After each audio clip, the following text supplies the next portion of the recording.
అందరికీ నమస్కారం అండి. ఈరోజు నేను చేయబోతున్న వీడియో ఏంటంటే, అష్టాదశ శక్తి పీఠాల గురించిన ప్రార్థన ఉంది. దాని గురించి చెప్పబోతున్నాను. ఆహ్, రేపటి నుంచి ఈ అష్టాదశ శక్తి పీఠాల్లో నుంచి ఉన్న 18 పీఠాల గురించిన వివరణ నా దగ్గర ఒక బుక్ ఉందండి. దానిలో నుంచి రోజుకొక వివరణ చెప్తాను. ఆహ్, ఈ అష్టాదశ శక్తి పీఠాలు ఎలా ఏర్పడ్డాయి అంటే గనక ఆహ్, వీడియోలోకి వెళ్ళిపోదామండి. శ్రీమాత్రే నమః! శ్రీ గురుభ్యో నమః! ఈ అష్టాదశ శక్తిపీఠాలు ఎలా ఏర్పడ్డాయంటే గనక పూర్వము ఆహ్, దక్ష యజ్ఞం జరిగేటప్పుడు దక్ష ప్రజాపతి ఆహ్, ఆయన యజ్ఞం చేసే యజ్ఞవాటికకి ఆహ్, త్రిలోకాల నుంచి దేవీ దేవతలు, అలాగే విష్ణువు, బ్రహ్మదేవుడితో సహా కలుపుకొని అందరూ వస్తారండి. ఒక్క పరమశివుడు తప్పించి. ఎందుకంటే ఆయన్ని పిలవరు. ఆయన కూతుర్ని ఆయన పెళ్లి చేసుకున్నాడన్న కారణంగా ఆయన్ని పిలవడానికి నిరాకరిస్తారు. ఎందుకంటే ఆయన శ్మశాన వాటికలో తిరుగుతాడని, ఆయన దగ్గర ఆహ్, భార్య పోషణకి కూడా ఏమీ లేదు అనే ఒక ఉద్దేశం ఆయనకుంటుందనమాట. దక్ష ప్రజాపతికి.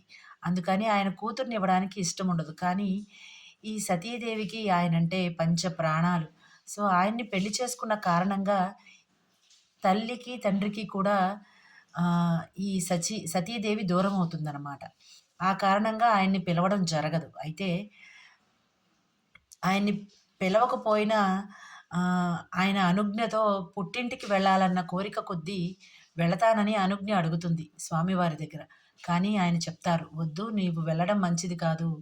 ఇది అనర్థదాయకమని" ముందుగానే హెచ్చరిస్తారు. కానీ ఆవిడ బాధపడి ఆవిడ బాధపడుతూ ఉంటే గనక ఆయన చూడలేక సరే వెళ్ళమని చెప్తారు. కానీ జాగ్రత్త అని చెప్తారు.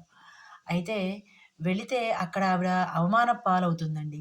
అక్కడ అవమానం పాలవడం వల్ల బాధపడుతూ ఉంటుంది. నా భర్త చెప్పినా కూడా వినకుండా పుట్టింటికి వచ్చిన కారణంగా ఆయన్ని పిలవకపోగా నన్ను అవమానించారని ఆవిడ బాధపడుతూ ఉంటే ఎవరు పట్టించుకోరు. అయితే అప్పుడేం జరుగుతుందంటే ఆవిడ ఆ యజ్ఞ వాటికలోని అగ్నిగుండంలోనే ఆవిడ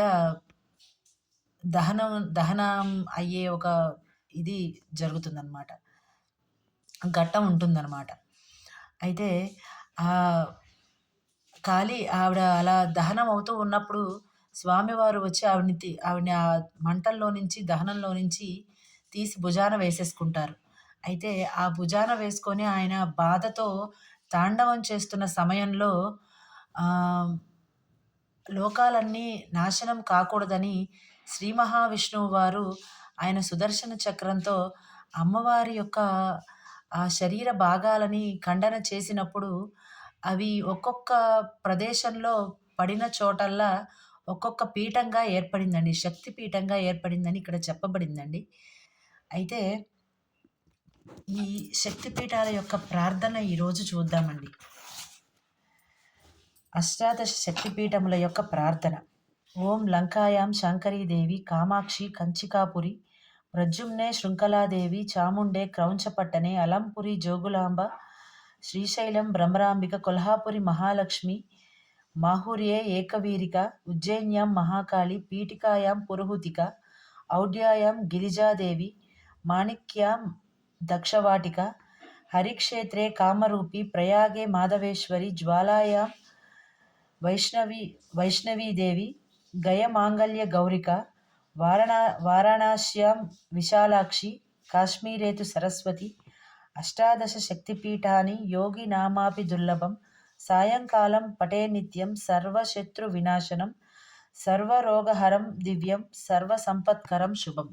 ఈరోజుకి ఇంతేనండి. నమస్కారం.